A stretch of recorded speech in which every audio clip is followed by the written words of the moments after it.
Certaines personnes éprouvent encore et toujours des difficultés à s'exprimer en public ou à s'exprimer devant une caméra ou à s'exprimer tout simplement dès qu'il y a quelques personnes devant elles. Alors, l'art oratoire, vous entendez parler donc de cet exercice qui vise à mettre l'individu à l'aise lorsque cet individu décide de prendre la parole. On va parler d'une formation en art oratoire, on va parler de l'art oratoire en général avec notre invité du jour aujourd'hui. Alors, il a fait des études en droit, mais aujourd'hui, il est formateur en art oratoire.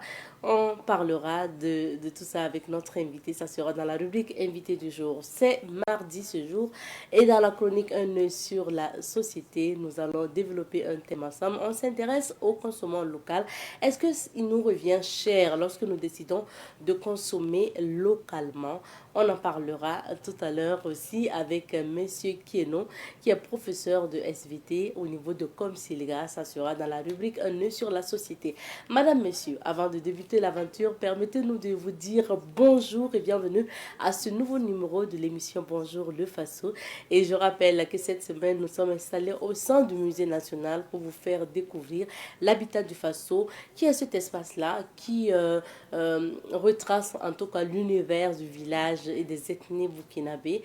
Vous allez retrouver jusqu'à une dizaine de concessions des différentes ethnies du Burkina Faso. Ça sera dans la rubrique à la découverte de bien sûr. Alors on y va, on prend la direction de l'avenue Thomas Sankara et voilà, on atterrit au musée national pour découvrir l'habitat du Faso juste après ça. Comme la conduite, tu passes le permis, c'est pas évident que tout de suite tu peux sortir seul. Mais à un moment donné, bon, mobile cankalé, quoi. À force d'appliquer, on finit par avoir la C'est main. ça. Parce que justement, vous avez parlé de ces personnes-là qui semblent être nées avec l'aisance de bien parler. Par exemple, nous, on a notre réalisateur sondier, nous, Bon Congo, aujourd'hui, il est sondier. Lui, facilement, il vous détend. Nous, on s'est dit même, est-ce que tu ne devrais pas te former en humour? Parce que quand tu nous parles, on rit. C'est ça. Et il n'a pas de difficulté à s'exprimer, par exemple, devant tout le monde et tout. Bon, c'est le contraire, par exemple, de son collègue Michael, qui est plutôt réservé. Alors, est-ce qu'on ne pourrait pas dire que, par exemple, nous, Foubon Congo est né orateur? Ou bien, orateur, c'est trop prétentieux? Bon, je ne dirais pas qu'il soit né, mais peut-être il a grandi dans un milieu où dès l'enfance, il a vite commencé à travailler cette aisance à l'oral. Je reviens par exemple pour mon cas. Oui. Je sais que c'est depuis la classe. Moi, j'ai joué dans ma toute première pièce théâtrale en classe de CE2. Et après cela, bon, j'étais déjà même chef de classe. Quand tu es chef de classe, tu passes toujours devant la classe. Bon, tu parles, c'est vrai qu'en étant enfant, on ne se rend pas compte. Oui. Mais je suis en train de dire qu'il y a un encadrement qui est là. Et à partir du CM1, les discours de fin d'année à l'école, on me choisissait pour lire ces discours. Et il y avait une préparation, un encadrement que le maître me donnait pour ça. Et jusqu'au lycée, où j'ai enchaîné comme ça avec le militantisme associatif. Si tu es responsable à l'information d'une association, forcément tu parles. J'ai même fait des scènes d'humour. C'est pour dire que, en fait, si je revois par exemple mon cas personnel, depuis le CE2, contrairement à d'autres personnes qui ont grandi, qui vont finir l'université, rentrer même dans le milieu professionnel, taper plusieurs années d'expérience dans le milieu professionnel, sans avoir eu en tant qu'état des expériences où ils ont été obligés même d'être mis en avant. C'est des gens qui... C'est vrai qu'il y a toujours des gens comme ça. Oui, pour la plupart du temps... Pour une question, ils vont toujours dire non, je passe mon tour. Voilà, soit je passe mon tour, ou bien bon, je préfère ne pas me faire voir. C'est ça. Et je préfère paraître invisible ou bien bon, passer inaperçu. Et donc, lorsque on n'a pas vraiment été dans des conditions, forcées ou pas, où on a été mis en avant, ou avoir l'occasion d'apprendre du tic au tac sur le tas, à s'exprimer. C'est vrai que certaines personnes n'ont pas fait la formation telle que nous le faisons, n'ont pas suivi de formation en art oratoire, mais en étant responsable d'association ou en étant responsable dans un groupe donné, en se projetant à l'avant pour certaines tâches à exécuter dans sa vie socio-professionnelle, a réussi quand même à développer sa façon à lui de s'en sortir avec la prise de parole en public. Maintenant, je suis d'accord qu'avec une formation, la personne pourra approfondir et mieux savoir comment s'y prendre. Donc, je suis en train de dire que de la même manière que certaines personnes conduisent très bien, sans avoir le permis de conduire, on peut bien avoir appris sur l'état. Mais contrairement à un enfant qui a grandi renfermé en lui, qui n'est pas trop ouvert, qui n'est pas trop bavard, qui ne participe pas aux activités dans la cour de récréation, tu termines le lycée comme ça, le primaire c'était comme ça, tu termines le lycée comme ça, tu arrives à l'université comme ça. Bon, on ne peut pas être étonné si après, contrairement à une autre personne, il n'y a pas cette facilité dans la communication. Merci beaucoup en tout cas pour votre exemple. Vous avez commencé justement à évoquer votre exemple. Est-ce que c'est tout ça combiné depuis notamment l'école primaire vous avez dit qu'il a fait de vous un bon orateur aujourd'hui. Mais là, si vous décidez de vous perfectionner, de vous former pour vous-même ensuite former, ça veut dire qu'il y a eu un parcours. Oui, oui. Et le déclic de ce parcours, je pense, ça a été en juillet 2019. Nous étions au quartier, entre amis, on était en train de causer. Quelqu'un venait dire qu'il y a une compétition à l'université où on donne des thèmes aux gens. Et tu viens, tu exposes le thème, sur le thème devant un public et il y a un jury qui te note. Et puis, bon, il y a un prix. Bon, moi, j'ai demandé prix là-haut, il y a quoi? Bon, parce que étudiant naturellement. Quand j'ai entendu que souvent il y a une enveloppe qui rentre, je me suis inscrit. Je connais bien, c'est à l'université Joseph Kizerbo. Oui, la compétition s'est passée là-bas, mais moi j'ai fait l'université Thomas Sankara. C'est pour dire que lorsque je suis allé, c'était à la SALAC, soirée artistique, lettres, arts et communication. C'est organisé par l'AUMB section LAC. Et là-bas, moi-même, contre moi-même, mes propres attentes, j'ai remporté le premier prix. Et j'ai bénéficié d'un bon de formation de 50 000, d'une valeur de 50 000 francs, de la part d'un monsieur qui avait déjà 9 ans d'expérience dans la formation en art oratoire, PDG Youssouf Nakaosimbi. Il est le PDG de la chaîne de maisons d'édition Plume Afrique. Et donc, je suis allé suivre la formation en art oratoire. Ça a été ma première fois de participer à une formation en art oratoire. C'était avec lui. Et donc, après, j'ai enchaîné les compétitions. C'est vrai que c'est ça qui est la mode sous nos cieux. Quand on entend art oratoire, on voit tout de suite les compétitions de débat, les compétitions d'éloquence. Ce sont des cadres justement qui sont donnés pour qu'on passe par la pratique avant maintenant de maîtriser tout ce qui peut rentrer de façon scientifique, entre griffes, dans l'art oratoire. Mais je dis que j'ai donc bénéficié de cette formation et plusieurs autres encadrements pour mes compétitions. Et donc, je peux dire que c'est fort aguerri de tout cela et à force de côtoyer certaines personnes qui nous ont dévancés dans le milieu, justement, on côtoie, ils nous montrent comment structurer une présentation, comment même pouvoir réussir à regarder le public, à braver tous ces obstacles liés à la prise de parole en public. Donc, moi, je ne peux pas dire que je n'ai pas eu besoin d'apprendre ou je n'ai pas eu l'occasion d'apprendre. Et donc, c'est tout cela qui a fait qu'à un moment donné, nous avons vu qu'il était important de répondre à un besoin qui existe sur beaucoup de personnes, qui est la possibilité aussi de prendre la parole. Quand je reviens par exemple avec la mode des concours d'éloquence, tout le monde n'a pas forcément vocation à aller faire une compétition de débat ou une compétition d'éloquence. Mais c'est clair que qui que tu sois, étudiant, professionnel ou je ne sais quoi d'autre, tu as forcément besoin dans ton milieu de savoir prendre la parole, de savoir s'exprimer, de savoir parler à l'autre, tout simplement mieux se faire comprendre. Bien sûr. Et donc vous vous formez et ensuite vous revenez former. Oui, c'est ça. Et les autres. Oui, c'est ça. Votre cible, c'est plutôt quoi? Étudiants, élèves? Tout le monde? Au début, nos formations étaient beaucoup suivies par les étudiants. Mais aujourd'hui, c'est tout le monde. Quand je dis tout le monde, je commence d'abord par les professionnels. Vous savez que dans le milieu, quand on dit les professionnels, il y a aussi les cadres, bien sûr, ceux qui sont déjà à un certain niveau de responsabilité. Plusieurs fois dans mes formations, j'ai eu des témoignages de certains apprenants qui disent que pendant longtemps, dans son entreprise ou bien dans l'administration où il travaille, il était plutôt bon dans son bureau, entre les 4 murs, son ordinateur et le pile de dossiers. Mais à un moment donné, avec l'expérience, justement, vous êtes promu à un poste de responsabilité où ce n'est plus forcément l'ordinateur et les papiers simplement. Il faut réunir des équipes, il faut coordonner convoquer, tenir des réunions, donner des missions, revenir avec des bilans, et participer à des rencontres internationales, voyager. Et donc, bonjour, donc, la prise de parole en public dans le milieu professionnel. Donc, ça fait que beaucoup de professionnels, de cadres, d'institutions, d'entreprises, ils ont compris l'importance. Parce que l'art oratoire commence là où commence la vie en société, là où commence la vie publique. L'homme a deux vies, la vie privée, la vie publique. Dans votre vie publique, là, il est inévitable, surtout quand on est professionnel, de ne pas prendre de ne pas avoir régulièrement, sinon même quotidiennement, l'occasion de prendre la parole. Et ça, c'est ceux qui sont déjà même, qui travaillent déjà. Quand on revient un peu, quand on est à la porte du marché de l'emploi, on parle des entretiens. Ça, les entretiens, forcément, ça se présente. Et quand on revient encore en arrière, étant même étudiant, il y a des exercices comme l'exposé, ou carrément même poser la question pendant le cours du professeur, participer à une conférence donnée et puis poser la question, susciter de la curiosité en vue de mieux connaître là.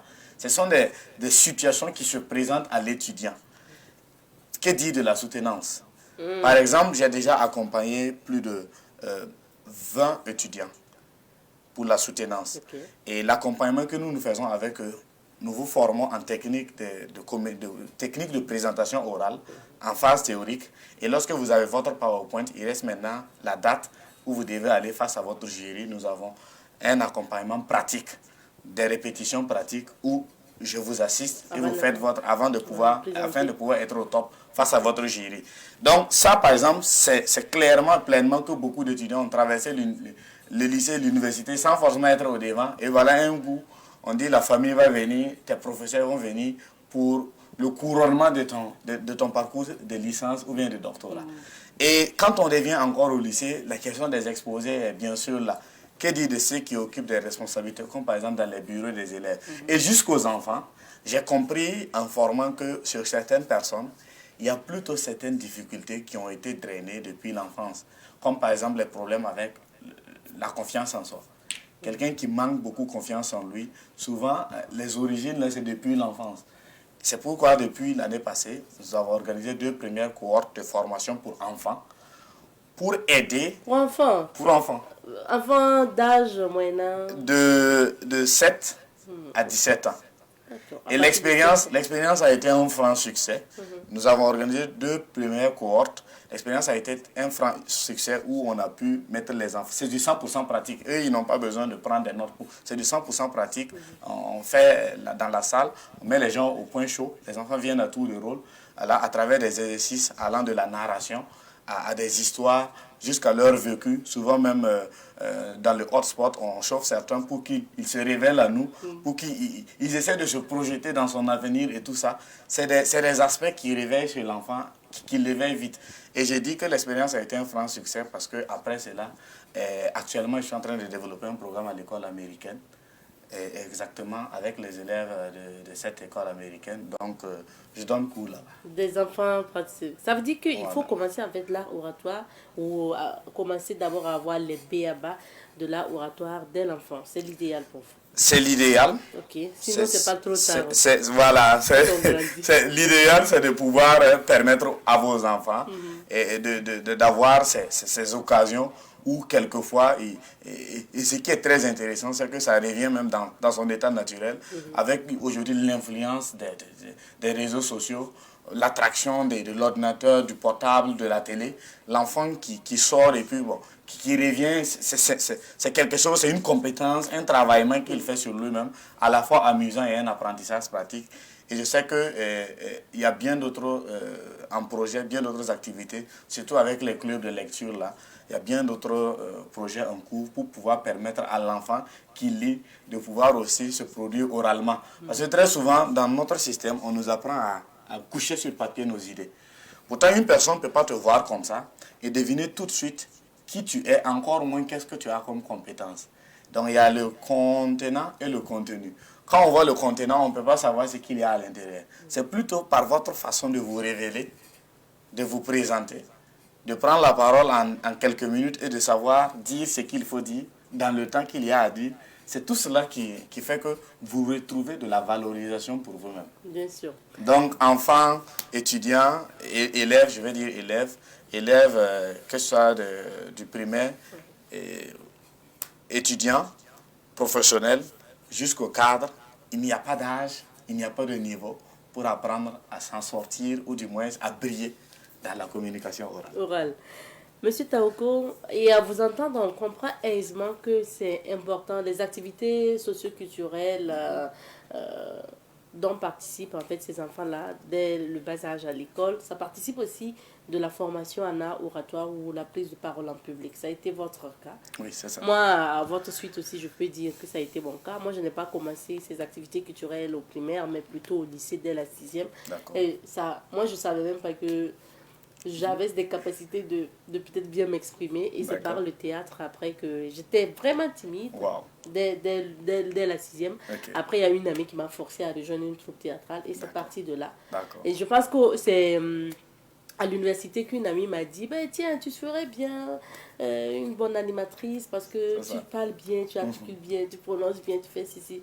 Et c'est les béabas du théâtre que j'ai trimballé jusqu'à l'université. Après, je me suis dit, pourquoi ne pas aller apprendre les métiers de la parole comme le journalisme et l'animation. Donc, c'est pour dire aussi quand même que ces activités socioculturelles, parce que certains parents se disent, laissez son enfant faire le théâtre, la poésie, la lecture, tu fais ceci, ça va l'empêcher de travailler à l'école. Alors que l'éducation, c'est un tout. Amadou Ampateba a dit, toujours trop sérieux n'est jamais très sérieux. Moi, j'en fais une formule de base chez moi parce que lorsque je suis en formation, avant de commencer, je dis toujours, en fait, moi, quand je travaille, je m'amuse. Quand je forme, je m'amuse parce que je ne suis jamais au sérieux. On s'amuse et on apprend.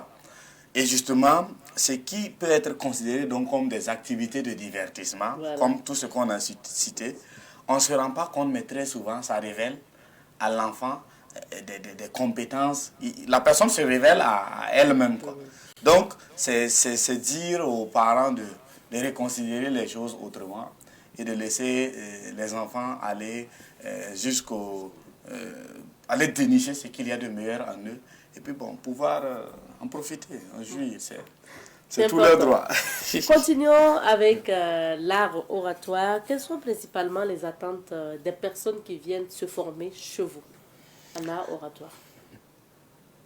Déjà, dans le mois de mars, ça va faire maintenant 4 ans que je suis dans la formation en art oratoire. Et dans les 4 ans, j'ai déjà formé plus de 1000 personnes. Quand je dis plus de 1000, si on doit chiffrer, il y a au moins 200 ou 300 qui doivent s'ajouter aux 1000. Ce que je veux dire, c'est que la majorité des personnes que nous avons reçues en séance de formation, lorsque vous posez cette question, quelles sont vos attentes? Qu'est-ce qui vous pousse à vouloir vous former en art oratoire? La première des choses qui saute à l'œil, le stress là. C'est pour pouvoir, quand je prends la parole, je perds mes mots, je n'arrive pas à comprendre, ma respiration là même, et puis ma voix là, et puis je tremble comme ça. Donc le stress, la phobie de la prise de parole en public, la gestion du stress, ça ressort généralement dans les attentes.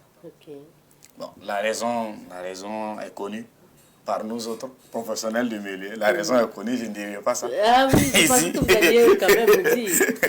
La raison est connue, c'est inévitable. C'est inévitable de... de ne pas stresser. Voilà. Mais on ne peut pas éviter de ne pas stresser. En fait, le stress, c'est quelque chose qui dort en nous, ou qui est en nous, et qui se manifeste dans les circonstances. Il y a toute une justification à ça. C'est une réaction normale du corps. C'est une réaction normale qui est directement, qui provient de notre instinct de survie face à une situation de danger qui est la prise de parole en public.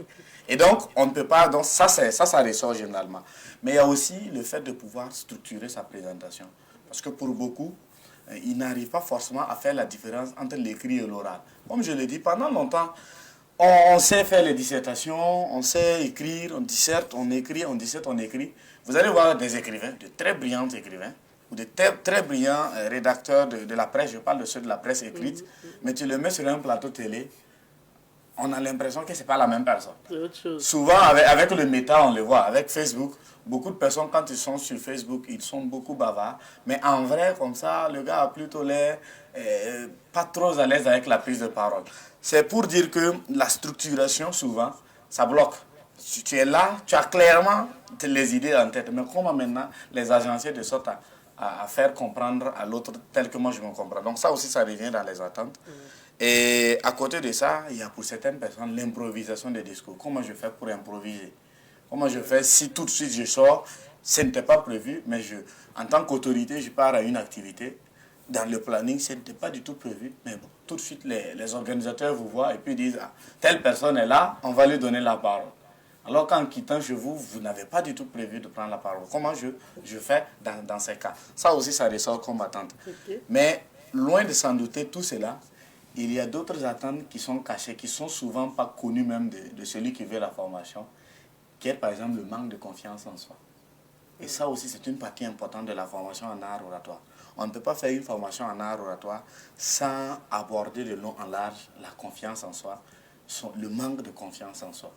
Donc, c'est généralement ces aspects qui ressortent et vous allez voir que ce soit l'étudiant, que ce soit le professionnel, la question de la structuration, de l'improvisation et la gestion du stress, ça ressort en premier. Okay. Maintenant, si on part chez l'enfant, à l'adulte, on va voir le problème de confiance en soi. Et vos formations, c'est justement trouver les astuces, les techniques nécessaires pour éviter cela. C'est sûr que vous n'avez pas donné tout ça sur ce plateau. Non. Ce que je suis en train de donner, c'est pas du tout, il n'y a aucune technique qui est ressortie. Ah, bon, donc il faut venir à la formation. Voilà. Les techniques nécessaires pour éviter le stress, avoir plus confiance en soi, bien structurer son discours et tout. Ça. Alors, est-ce que suivre justement des cours en art oratoire fait de moi automatiquement une brillante oratrice, par exemple? C'est important de poser cette question parce que justement, ce n'est pas le fait de suivre une formation. Tout de suite, par exemple, vous suivez la formation et dès demain, bon, désormais, c'est parti, quoi. Souvent, je dis, il y a une phrase que je dis souvent pour m'amuser lorsque je suis en formation, je dis aux gens, si vous pensez que je vais sortir de mon sac de la magie noire et puis chacun va enlever, mettre dans sa bouche, sucer et puis bon, désormais, bonjour, l'impact à l'oral, c'est faux. En fait, ce n'est pas de la magie, ce n'est pas magie. Comme je l'ai dit, c'est une compétence qui s'acquiert. Vous apprenez, vous appliquez et vous conservez cette application à toutes les occasions qui s'offriront à vous et maintenant vous brillez. En fait, l'apprentissage vous montre, voici les techniques et voici comment et voici le temps, le moment idéal et tout ce qu'il y a à faire. Par exemple, pour une préparation, c'est méthodique. C'est en 3 étapes et vous suivez donc cette méthode, vous appliquez. La méthode anti-stress que nous enseignons là, c'est une méthode qui s'évalue ou bien qui se pratique en 3 grandes étapes autour de votre présentation. Avant le jour J, lorsque vous êtes au jour J et lorsque vous êtes au moment clé. Donc, c'est un plan que vous avez et que vous suivez ce plan pour le succès de vos présentations. Mais ce n'est pas tout de suite que vous allez pouvoir, évidemment, avoir tout cela en tête et puis pouvoir le faire de façon très prompte. Donc, c'est lorsque vous apprenez, c'est la pratique qui vous est exigée. En fait, c'est de vous-même. Parce que très souvent, les gens pensent que le formateur, tout ne se fait pas à la formation ou par le formateur. C'est quelque chose qui est en vous et c'est à vous de vous révéler à vous-même. C'est une compétence qui est en vous, qui se trouve en vous, que le formateur aide à réveiller en vous. Ce n'est pas plutôt, dès que vous avez écouté le formateur, dès que vous avez fait votre formation, eh bien, c'est bon. C'est pas bon, c'est la pratique de ce que vous avez appris. La pratique saisit toutes les occasions. Parce que quand je dis toutes les occasions, vous quittez chez vous, à la maison même déjà on parle. À la maison, on parle. Mais il y a certains même qui évitent le discours. Hein. Et justement. Ils disent bonjour, ils disent bonjour. Même le simple fait de demander comment ça va, c'est bien réveillé. Alors que c'est des techniques comme ça qu'il faut adopter. On parle. À la maison, on parle. À l'école, on parle. Au bureau, on parle. Au marché, on parle. Partout, on parle. Et donc, c'est d'aller partout où vous allez, vous saisir. Alors, mine de rien, M. Taoko, on est en train de me signaler que le temps est presque fini. On va quand même donner quelques bases, des basiques d'un bon orateur. D'accord. Les basiques d'un bon orateur, c'est d'ailleurs le premier module que nous enseignons. Il y a 3 compétences de base qu'un bon orateur doit avoir. Pour avoir quelque chose, il faut d'abord être quelqu'un. Autrement dit, pour avoir l'art oratoire comme compétence, il faut d'abord être soi-même, quelqu'un qui a le bon profil, pour pouvoir maîtriser les techniques d'art oratoire. Et ce bon profil requiert la maîtrise de 3 qualités, ou je vais dire compétences. Premièrement, on a la confiance en soi. Encore une fois de plus, ça revient parce que celui qui n'a pas confiance en soi, il n'osera même pas. Il n'osera même pas prendre la parole. Il va toujours trouver un alibi pour feinter les occasions où il doit se mettre en avant. À côté de ça, il y a la maîtrise de la langue. Quand vous parlez à une personne, vous-même vous ne comprenez pas bien la langue, ou du moins la personne qui vous écoute ne comprend pas la langue dans laquelle vous parlez, il y a problème. C'est l'histoire d'un groupe d'infirmiers qui est allé dans un village pour une sensibilisation sur l'excision. Les villageois ne comprennent que le moré. Et eux, ils sont arrivés, ils sont allés voir le chef. Ils lui disent, nous voulons que vous soyez présents pour que ça pousse les gens à venir suivre la communication. Donc le chef a accepté, il s'est installé avec sa femme. Les infirmiers ont mis leurs bâches et tout, ils ont fait leurs installations. Et maintenant, le chef de la délégation va prendre la parole. Et du coup, vous voyez les vieux là, il dit, ton wa kalunde yibe wa nangom ne yam kompula bon na kiensa wene nyam na yame ti ya la fizulaire ta ton pava ton kiendamba ton yapa ton somomoro ti el kanga sa jusque là ça va la yel ti el kanga sa net ha tara rolle mam taram rolle na tara rolle na pas tara rolle. Pour quelqu'un qui comprend le français, il n'y a pas faute. C'est rôle. C'est rôle, chacun a son rôle à jouer. Mais quand on vient à Moré, quelqu'un qui ne comprend que le Moré, en Moré, le R et le D, c'est la même chose. Watidri, watidi, ware, wade. Quand il dit rôle, tout le monde voit ndole. Donc lui, il est en train de dire que, voilà, Ama, moi j'ai ma maîtresse. Pour éradiquer l'excision, moi j'ai ma maîtresse. Le chef a sa maîtresse. Et la femme du chef a son Ama. Donc voici ce qu'il a dit aux villageois. En Moré, ça se rend compte.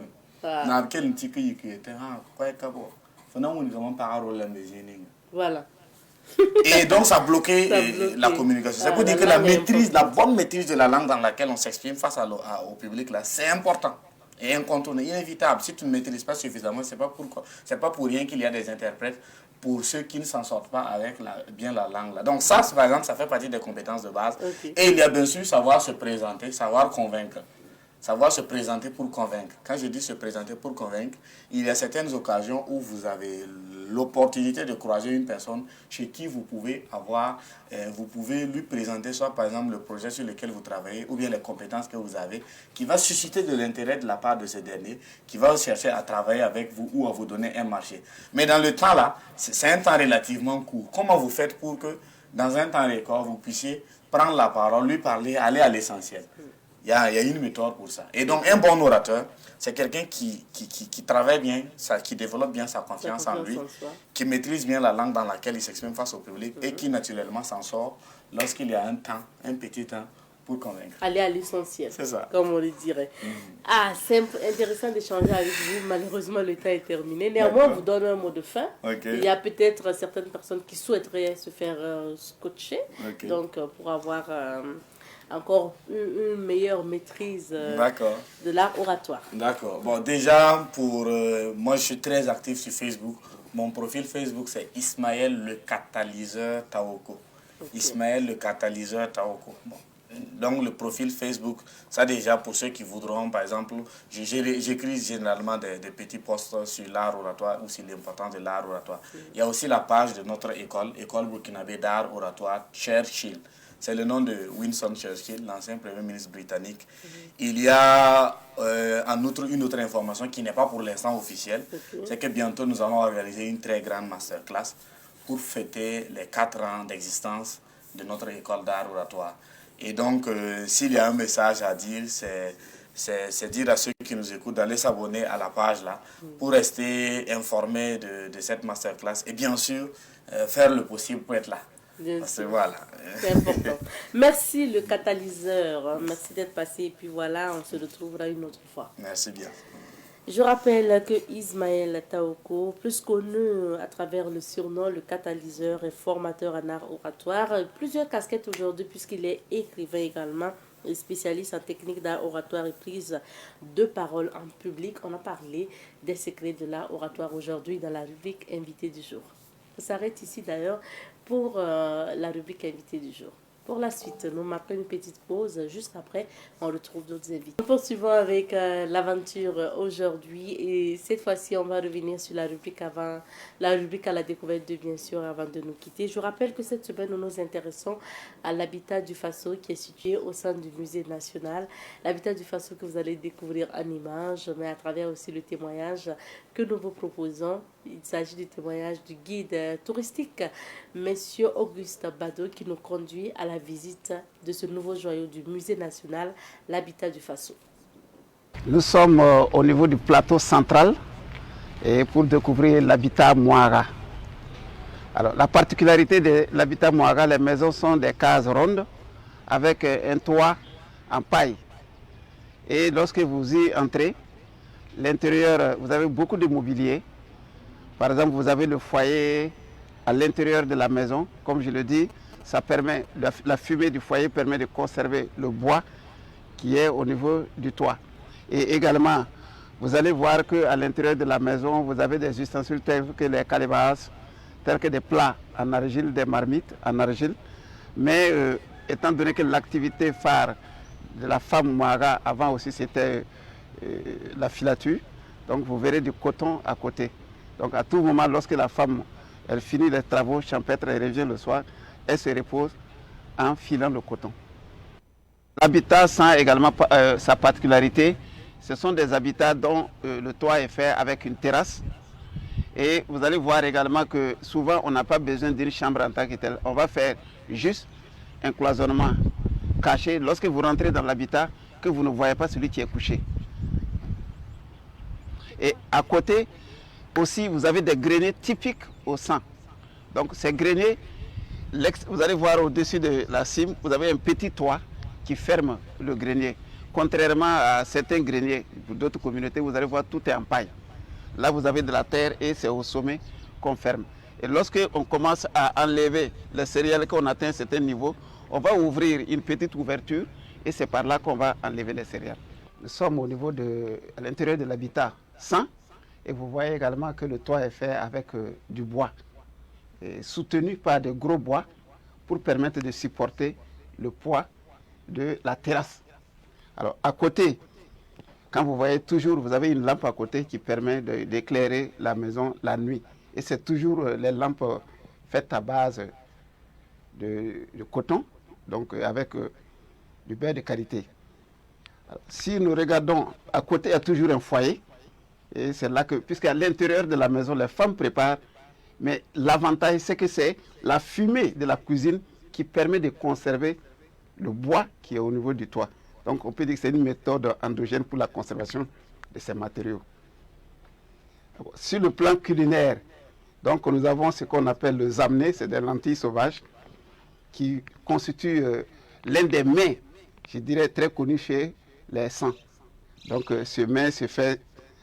On prépare et on consomme avec de l'huile, contrairement à d'autres communautés qui vont l'utiliser pour faire juste de la sauce.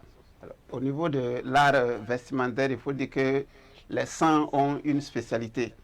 Vous avez ces motifs-là qu'on appelle la technique à dessin réservé, qui consiste à coudre, mettre des fils sur un pain blanc, de le teindre avec l'indigo et après de défaire les fils. Donc, en défaisant les fils, vous allez voir des traces blanches et c'est ce qui donne ces motifs que vous avez sur le pain. On peut dire qu'il y a panoplie de motifs tels que les kouris, il y a les nuages.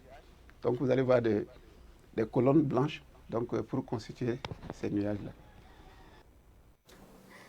Merci à vous, Monsieur Auguste Badoy. Je rappelle qu'il est guide touristique au niveau donc du musée national et il nous a mené à la visite de l'habitat du Faso. C'est cet espace que vous retrouverez au niveau du musée national de Ouagadougou, bien sûr. Il faut aller juste sur l'avenue Thomas Sankara avant d'arriver à la pédiatrie Charles de Gaulle. Juste à gauche, vous avez le musée national. Allez-y et visitez ce joyau-là qu'on appelle l'habitat du Faso à travers, bien sûr, la découverte des ethnies du Burkina. Merci à vous de votre attention. On s'arrête ici pour l'émission d'aujourd'hui. Malheureusement, nous n'avons pas pu vous offrir donc la rubrique Un œil sur la société. Ce n'est que partie remise. Certainement mardi prochain, on reviendra sur la thématique. Merci.